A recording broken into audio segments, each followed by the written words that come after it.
Nick Halm, thank you so much for being here. Hi, Mateo. Happy to be here. Happy to have you here. Nick, we are going to talk a bit about leading distributed teams in technology and how to enable hyper productivity. And I want to get started with you. Where do you work today, and what is your role? Sure. So I am the VP of Product and Engineering at a company in St. Paul, Minnesota. We're called Justify. Very good. What does Justify do? So at our core, Justify is a fintech company. So we're a registered payment facilitator.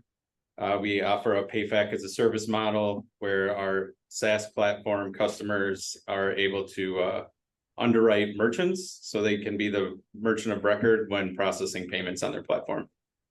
And then we also are, a little bit different than, the general payment incumbents like Braintree or Authorize.net, where we've built our API and tools to serve our customer needs that are different than like just straight payment processing, right? We also, because we started with that payback as a service model, we're able to solve payments for direct merchants, but more specifically for vertical SaaS platforms, where they're in a like B2B to C relationship or a B2B to B relationship.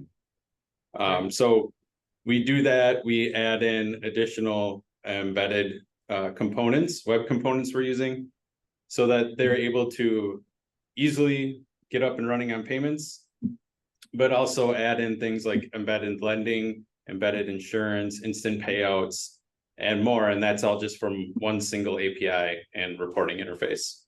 Wow. Okay. And who are typically your customers? I know that this is a very broad question because there are many customers in many different segments, right? But if you had to provide examples, are we talking about an e-commerce, an eBay type solution, or and that maybe brings the layer of B to B to B or C? How does a few examples that come to mind? Sure. I mean, that's a great question because it's kind of hard, right? When we talk about our customers, we generally refer to them as vertical SaaS platforms. Mm-hmm. Those are platforms that are like, a platform where if you run a sports team, a youth sports team, you might go there, set up your sports team, and that's how you do registration.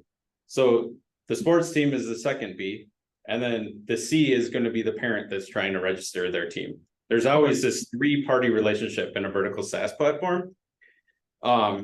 So that's what makes them really unique and why we like to really focus on them. And we think our platform is very useful, is because those platforms have very unique and trusted relationships with their customers, which means that they know information about them that really no one else knows.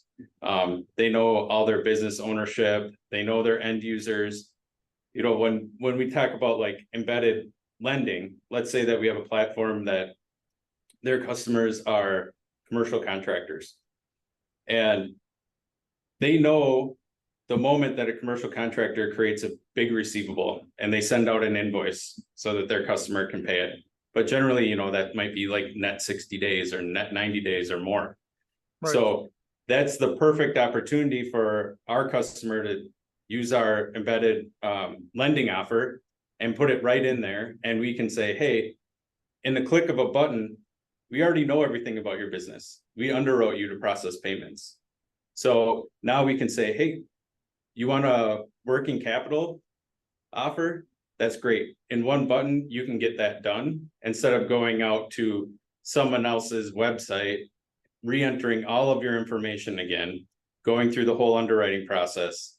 And, that's just what we know, is that really is a low adoption rate, whereas being able to click yes in a trusted platform is a super high adoption rate. And that's the name of the game. Like, you can have 50 insurance products, but if nobody is using them, then really you don't have any, right? You're not making any money. So remove the friction. Exactly. Yeah. And make it super easy, because like a platform, they're not good at fintech. That's why they're talking to us. They don't want to have 50 different point solutions. They just want to have one partner that they can trust that's going to bring all these in and manage that for them. Very good. How did you get here, Nick? When did you start leading teams? I guess kind of a long time ago now, because I was in the Marine Corps for a few years, and that was back, in the early 2000s. So there is like everything in military leads to a leadership position as long as you make it, right? So starting there, and when I got out, I wanted to be in some sort of form of finance. So I was a banking manager for a little bit. But then I moved into engineering and worked in some healthcare startups. And I was the first employee at a company called Tritium. And Tritium was super fun. It was a really hard problem, but we created a platform to process pharmacy claims, which in the US is like, hundreds of rules are being applied on every single prescription. So it was fun, really fun problems to solve. And I led a team there. I had about 20 employees that reported me in the Dominican. So that was the first like really international team I had. And then I moved on to Sezzle, which is a buy now, pay later here, also in Minnesota, and managed all the payments there. We were processing payments all over the world on different instruments. And there I had employees in Canada, US, India. There's people in the EU, some people in Brazil. And now I'm at Justify, and I have employees here in St. Paul, some others throughout the US, and then probably, at least half of them are in Brazil and Argentina. So many questions pop up to mind right now, but you talked a lot about distributed teams, right? Yeah. What special challenges have you found when you started working with that Dominican team, right? And you had 20 employees there. Was it hard? Did it came as something natural to you? I think I didn't think it was necessarily hard.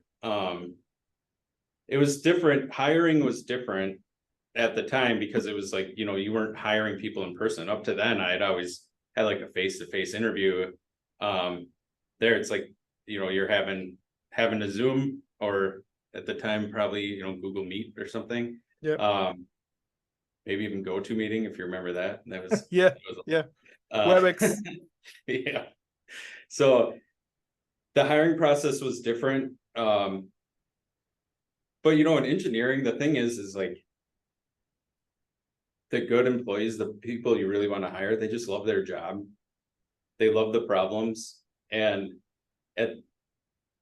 as long as you find those people, it doesn't really matter where they are, in my opinion. It's like, those are just the people you want to work with. So if they live in the Dominican Republic or Brazil or Argentina, like, that's great.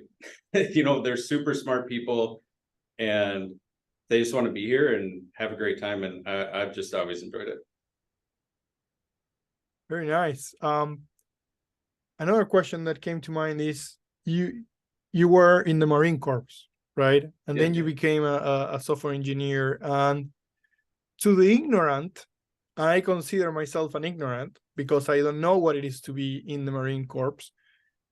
It sounds like conflicting styles of leadership, right? Military, hierarchical, right? Get things done. And if you don't get, you're out, and kind of, very vertical type leadership, right? Yeah. And when I think about software, it's more of the agile, more of the self-governing teams, more of the autonomy. What do you see that you can bring from the Marines that really helps, or what part of you are you turning off when you're working with software developers? How do you mix both? Yeah, I think, turning off, that was like just getting out and trying to turn things off was hard, right? It's really ingrained in your personality and how you see life day to day. But some things like, yelling at someone isn't going to be very effective outside of the Marine Corps. Frankly, it's not super effective in the Marine Corps either. It's just part of the culture.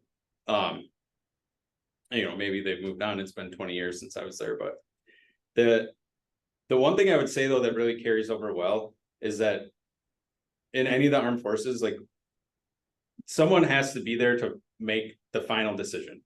Like we can always, most decisions can be made within the team. They don't need someone to make a decision for them. And there's a certain level of consensus that can happen there.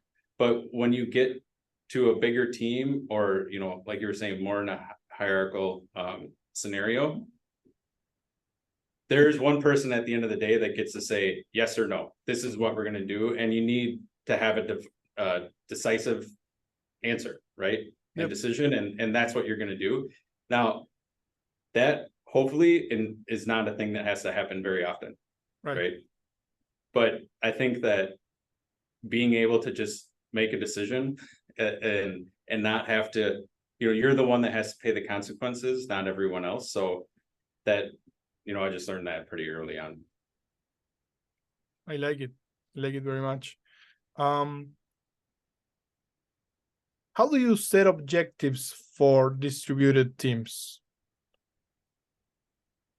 The same way I would any other sort of scenario. I mean, my favorite and most successful way is that, we just operate in quarters. Like 90 days is, it's kind of a EOS type thing, but really 90 days is about as far as the human brain can like handle the future, right? Like if you start talking about, oh, this is what we're going to do next year. Yeah, we have a next year plan, but that's not what we're working on today, right? Right. And this might sound a little strange, but I'm not trying to keep people in the dark. But what I want to do is keep people in a comfortable position, and about 90 days is kind of it. So we make a plan there, and sometimes we operate in sprints. I've done that in places. Sometimes we just use Kanban. Sometimes we have a mix. I don't think there's like a great answer. I think it's just like, how does your team communicate best together? And, my experience is it's never the same. It's like every team is a little bit different. And part of the goal as a leader is to figure out how to get them into that best position where they're all comfortable and know what to do next. And try to remove as many unknowns in that sort of period of time as possible. Okay. Do you have you were talking about communication, and it seems like you want to plan ahead. You have that 90 days period before it gets too cloudy in the future, right? So it's no, just enough, right? So that you can still focus on what you have to do.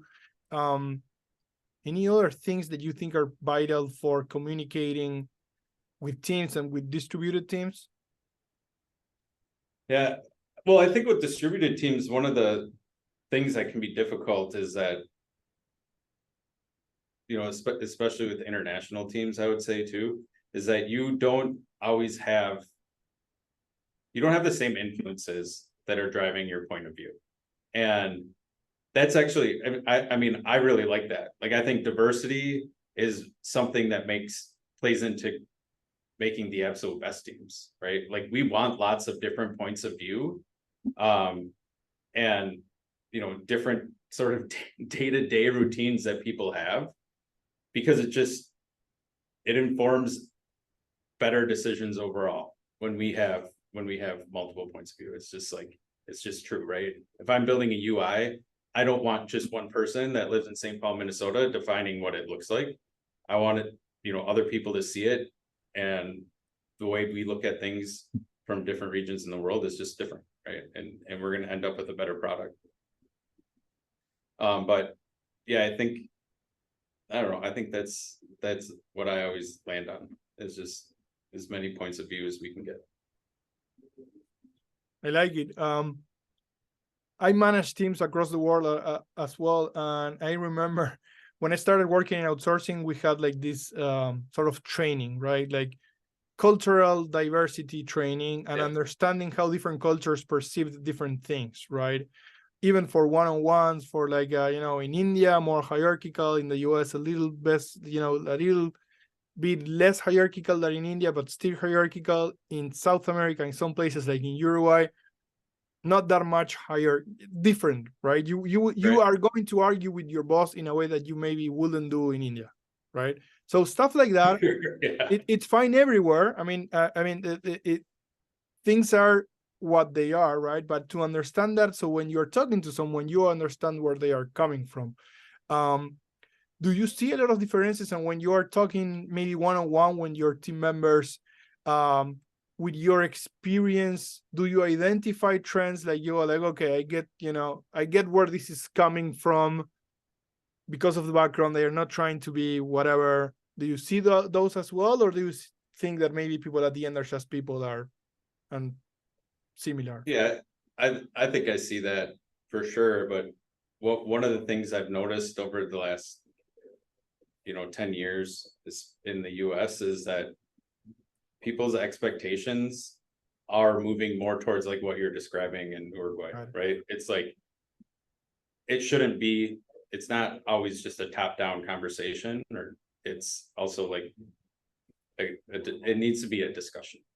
Like if we're not in discussion mode, then people are pretty unhappy. Like not very many things happen when that's going on. So I think overall it is moving more towards that, even with folks that I've had over time, like in India, or actually had a team in the EU that was amazingly like almost all Indians. But it was really discussion. It's not just looking up to one person to tell everyone what to do all the time. What do you think makes a successful team? And you were talking a little bit about that. You said you like the diversity. You said, it's all about finding people that love their job and love solving problems and kind of an ownership there. What else do you think makes up a very successful team, or what was the best team you had and what were their characteristics?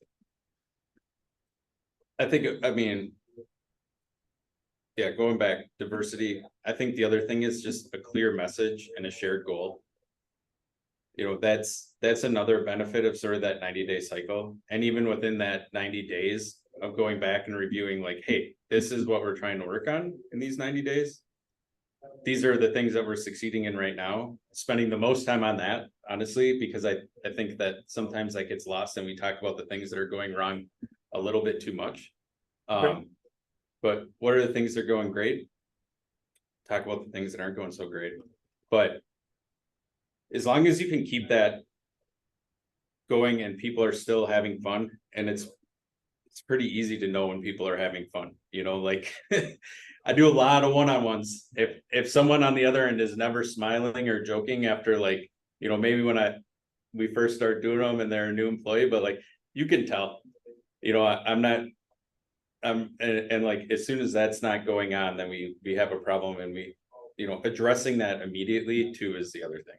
It's like when something's wrong, it doesn't make sense to wait 2 weeks to talk about it in a group meeting or something. It's like we got to take care of that right away. But overall, that clear message and shared goal always kind of helps a lot, I think. Do you remember any challenge in motivating a team? Do you remember, can you tell us a story about, I don't know, a situation where you had, bad results or unmotivated people, and kind of what happened and what you did? Yeah. I think one thing that I learned when I was working at a bank was that I'm not super great at sales. I'm not a salesperson. And really how I figured that out is that even in a bank branch, that's just retail sales. Like that's what it is. All your goals are sales. So sales driven, book this many loans, create this many DDAs and so on. But motivating people to do that is really hard, and to stay consistent with it. And what I found is like kind of funny, but it was really, how can I keep people excited by doing silly things like doing decorations inside the bake branch, or like trying to make it less intense on the sales goals and a lot more intense on like just having fun with customers and talking to them about what they actually want and need, and not being like, oh, have you thought about this credit card? And that's the end of the conversation. You know, that's not a very good, that's going to have a low adoption rate, right? What we want to do is talk about like, hey, do you have any needs coming up? Does it make sense to do this? Do you have do you have travel plans? You know, those types of things. It's really more about talking with customers and trying to figure that out. I absolutely love it. You got creative. You kind of shifted the focus, right? Instead of doubling down on, oh, you know, instead of getting all Glengarry, Glen Ross, and always be closing and staying on top of them, you got more like, okay, let's shift the focus on the customers, you know, get to know them, talk to them in a different way, and have fun along the way. Yeah. I mean, like, you know, Mateo, we're at work a lot. If we can't have any fun there, I mean, it's a pretty sad life, really. I know, but I think we both have a lot of experiences where the focus is not on having fun, and I agree 100% with you. I always say to people, right, I spend more time with you working than with my family. If we don't make this fun, then we are losing the game, right? We are losing. Yeah, I mean, like, look, like your position too, trying to keep teams going, multiple teams, right, going on a lot of different projects. Like, that's hard. That's a really hard thing to do. You know, keep people happy and motivated, and they're all over the world, like you said. So and your customers are really demanding, right? Like, it's a hard position. So if you can't leave work smiling once in a while, like it's gonna really wear you down. There's no point to it, but I have to say I love your approach. What does a perfect team leader look like, right? If you're a VP of engineering, you probably are sometimes the boss of the boss, or the boss of the boss of the boss of the team, right? And so you got to make sure you have the right people there. What do you think, right? What do you value most in a team leader? Yeah, well, I think it really kind of depends on, you know, one difference between them is going to be like, where are you sort of in that structure, right? Like, if you're a team lead, or in, you know, in engineering, how it usually is, like, there's a small group, there'll be a team lead. It might not really be the manager, be responsible for HR type things, but they're kind of leading the technical path, right, for that group. So obviously there, I mean, if you're leading technical path, we want somebody that's super technically proficient. But as good as you might be at that, you still have to be able to have, you know, the soft skills to get your point across in a way that people are gonna, you know, accept it and want to follow you down that path, right? I think as you move up into higher management positions, it really just keeps tilting more and more and more to soft skills, and less from a technical proficiency into more of a you know, how do you say it? Like, instead of the how, moving into the what, right? Like, as you go up, that just becomes your job more and more. And you got to learn, and you have to be okay being hands off, I think, is the other thing. Like, I know it from, you know, I went through this. I know lots of engineering managers that go through this. Some can make it out of it and some can't. It's just like, you have to let go of the day-to-day technical activities and be okay with it not being exactly how you think it should be, as long as the outcome is what you're expecting. Was this always clear to you? Were you always, because you came out of the Marines, and so the leadership path was something that was already ingrained to you, so this came as a natural? Or did you find out as you were growing as an engineer? Because like you said, many engineers either don't figure this out, or they don't want the path of leading teams because of everything that it takes and because how it changes what they are doing on a day-to-day basis, right? I talk to a lot of engineers. Many of them tell me, I tried the management thing. Please keep me away from it. I don't want to have anything to do with it, right? Yeah. It's like yeah. you become a parent, you know, a shrink, a firefighter, a policeman, everything all a friend, everything all at once. You have to like it. You have to have some passion for it. When did you discover that you had that? Well, I think like even in the Marine Corps, as you move up, your technical proficiency is what's going to get you, you know, up so far, maybe to like corporal, Marine Corps corporal or sergeant. But from there, it's just moving more and more into, you know, less into the technical things and more into like the overall bigger picture type stuff. So, but I think I knew that then. I don't think that I kept that in mind through the next 10 years of my career. Right. Probably till I got to Tritium was the point when I was like, I started this, you know, engineering project that was really, really, really big. And when I started, I had a lot of pride of ownership and I really had a hard time letting it go. But man, I was dying. Like I was working so many hours, like, you know, 7 days a week, like 18 hours a day. It was so unhealthy. And that's kind of when I realized like, hey, wait a second, there's a bunch of people here. I don't need to do this anymore. It's not worth it. And frankly, I'm doing a terrible job at it because I'm doing too many things, right? And I think that's really when it kind of clicked for me. That's like, I'm happier not doing these things, which I'm not enjoying anymore either, right? Like that's the other thing, not having fun doing, you know, writing a bash script at 2 a.m. to try to import a file and do something crazy, right? Like that's not enjoyable. So it's taken time for sure. And it's kind of funny now because this is a conversation I have with quite a few people, right? It's like, hey, well, you know, what do you see next for you? And I've been really lucky that I've been able to, you know, promote people into leadership positions. Sometimes it's great, sometimes it's not. But my strategy has always been like, hey, we can try this. You don't have to do this forever, right? Like this doesn't have to be the end game for you. You don't have to quit and go somewhere else to get back into like an IC position. Like we can try this for a little bit and see what happens. And oftentimes, like I would say more often than not, I've found that people have been really successful at it.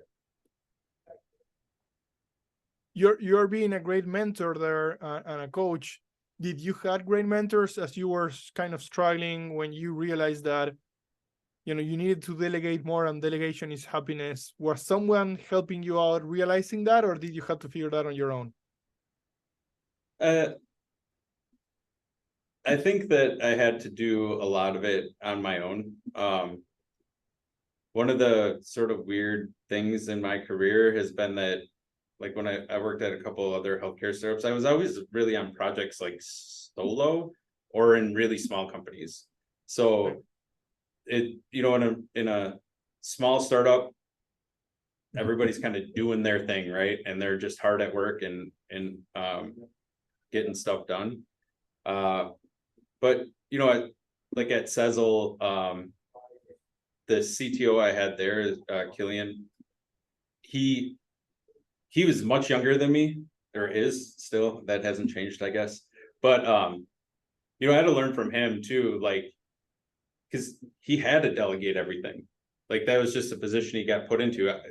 You know, I don't. He still loved engineering. I think it was definitely like a real struggle for him to do that. But even talking to him, you know, sometimes you just got to hear from somewhere else and someone say, hey, Nick, like, you don't want to do that. You need to tell someone else to do it. And now that's the type of stuff I say to people too. It's like, hey, you don't want to be on call anymore. Like, we got to figure out how to get you off call, right? Off the, you know, call tree. So like that's the type of stuff that you get to. And where are you going from? I know you asked this question to your team, but I'm going to ask it to you. Where do you want to go from here in your career? You know, it changes, I think, oftentimes. I've really enjoyed being on engineering and product teams. I don't know that I really want to give that up, but you know, I think one of my like professional gaps right now is knowing more about operating a business holistically.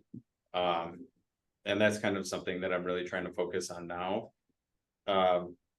So that's kind of thinking. I don't know that I'll ever leave this entirely, but I think that it's good to have a more, you know, rounded understanding of what's going on in a company, because it's easy, and I think it's super helpful for the teams that I work with as well, because it's easy to feel that what you do doesn't matter, or they don't understand, or they don't care. And like, it's very helpful to have someone that you can talk to that has insight, has an understanding of why does the marketing team want you to do this, or the sales team want you to do this. Like, being able to tell the whole message of like, okay, because we need to demo it, because this is the hard part in the sales process, this is why it's hard, you know, that type of thing. I think it motivates the teams a lot more. Yeah. To have an understanding, like, why the heck am I doing this, other than, you know, some guy that I talk to once a week told me that I'm supposed to do this. Yeah, it changes everything. Like that example of, you know, there's a guy with bricks, and you know, you get, what are you doing? Oh, I'm putting one brick on top of another. Or he could answer, or, you know, I'm building a wall, or I am building a cathedral, right? Depending on how far they go and understanding the bigger picture. So I completely agree with you. It changes everything, the why and the purpose, and where people is going. There's a lot of hype around technology right now. It was, you know, a few years ago it was blockchain, then it was crypto, and now it's AI, right? And it feels like the same experts keep popping up again and shifting trades. But what new technology excites you today that you're looking at and going like, wow? Yeah, I mean, the AI stuff is crazy, and the scale that they're able to build things at now is just that actually, the outcome of it, you know, is like, the problems you can solve with it is really interesting. I don't think we know even like the tiniest bit of like how far that can go, right? There's also a little bit of scary stuff about it when you start thinking about a machine that can answer questions like that. But what I actually think is the most interesting thing about that right now is like just the scale that it can operate on. There's so many possibilities, like just in what we do, right? Like processing payments, you know, you're processing $1 billion, you're processing $100 billion, $1 trillion, like it doesn't matter, right? The process is always the same. It's just about scale. And that's always what's gonna end up getting in your way. And I think just there's always new stuff coming out there, right? Like there's new event frameworks, there's new ways of passing messages around. And I don't know, I actually think that that's really exciting. And I like talking about that stuff with my teams, because generally they find it exciting too. And it fits more into like what our day-to-day is today. And I think even in those AI companies, like that's actually the thing that they're trying to work on to a certain degree, right? Is like the thought process now with the large language models is just like, as long as you can keep giving it more information, it'll keep getting better. The scary part is people also say like they don't know why that works that way. So yeah, the black box thing and whatever is going on in there. You know, I got a lot, you know, I got super anxious about that. You know, March, April, when things were exploding. Right now I try not to think too much about it and just size the opportunity and have everyone, you know, use Copilot and a few things that will improve the productivity of everyone in the team, but just being careful about it and staying, you know, and staying very critical and analytical of whatever solution they are seeing. Right. But yeah, I think it's like you said, we don't know yet, you know. We're just Oh, seeing like the beginning of it. some of the stuff is just so cool for the, you know, for engineering is like Copilot. I mean, how cool is that, right? That you can have a model just kind of writing code along with you Yeah. and help you get the next thing. And like, you know, there's this thing where it's always like, you know, copy and paste is always going to cause you problems in engineering. Well, if you can have something that helps you copy and paste like without you actually doing it, it's probably going to be better. You know. But so do you have teams right now that get asked to do a lot of AI stuff, or is that not really come across yet? We do have a team of AI engineers that are working for one of our clients and Yeah, data scientists, and so they are building an kind of the AI engine within the solution that our client has, right? Super that's pretty exciting. exciting. Yeah, super exciting. I'm going to actually get all of them together and do an episode. Episode 25 is going to be like a panel with my AI engineers talking about. So that's going to be fun. And then most of our teams are. So what we did was we created like an AI channel, an AI team of just people that are excited about it. And so every week we talk about what's going on. Every week we talk about what tools are we using and how we can improve. Uh, what works, what doesn't work, what to be careful about, what to leverage, everywhere, right? From Copilot to Midjourney to whatever it is, so that I mean, I think the wave is here. You either surf it or you get below it. It's simple as Yeah. that.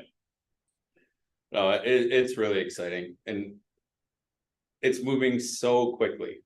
Like, you know, you brought up blockchain.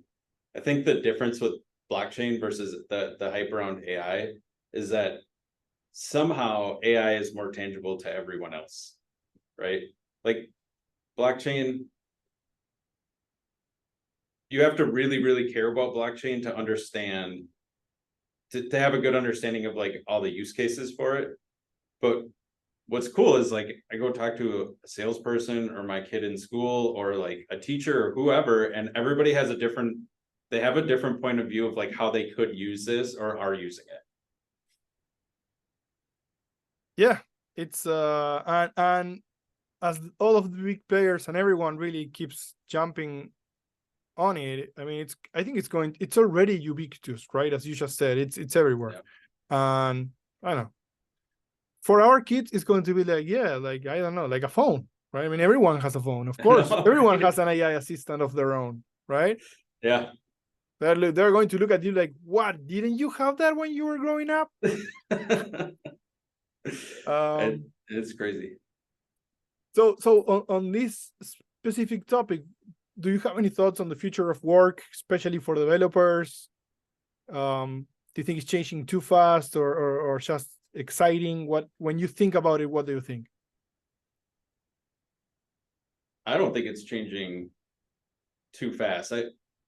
I think that I have potentially a different opinion on that. I know like when I was at Sezzle and it was pre-COVID versus when COVID happened and like really hiring people all over the country, that and over the world, that wasn't new for me, right? Right. So, but it was definitely new for lots of people. And even when I came here to Justify, the team that was here they were really all here. They were all in Minnesota except for one person. So when I, really brought up this idea of like, hey, we have this one person in Brazil and he is awesome. Like, why don't we try to do more of that? Right. Like it's super cool. And incredibly smart and just like it makes sense for the business. And any successful business is always going to keep doing that, right? Yeah. So Yeah. I think that this is the new normal. Lots of places we have an office. I'm in an office right now. It's an open, like, hey, if you're here and you want to come in today, that's great. And if you don't have to. And I think that really is just the way that things are going to keep going, and not just in engineering. I mean, you know, I know accountants and controllers and like all sorts of people that they like that now. They want to they want to have the option to work at home. And what does that mean? It just means everybody's hiring from the same pool of people now, and I think that's a great thing. I agree. Last question. What do you do when you're not working? Well, I have 4 kids, so that's it. Full stop. No, but you know, one thing that's come up recently is they, you know, you have a few kids too, right, Mateo? 2, yeah. Kids, yeah. So even with 2 kids, you know how it goes. There's always one dissenter, right? Like, yep. Whatever is a great idea, usually there's one of them that's going to decide that it's not a good idea today. But yep. So if you have 4 of them, it's like I was saying to someone earlier, it's like they get together before dinner and they plan who's going to be the one that hates that meal. It's like, oh no, today is your turn to hate spaghetti. Like, they don't hate spaghetti. 90% of the time that person likes it, you know. But they have all agreed that they like to play pickleball. So okay, that's been pretty fun. There's not a lot of things to agree on, that they all agree that they like that. So we've been doing that.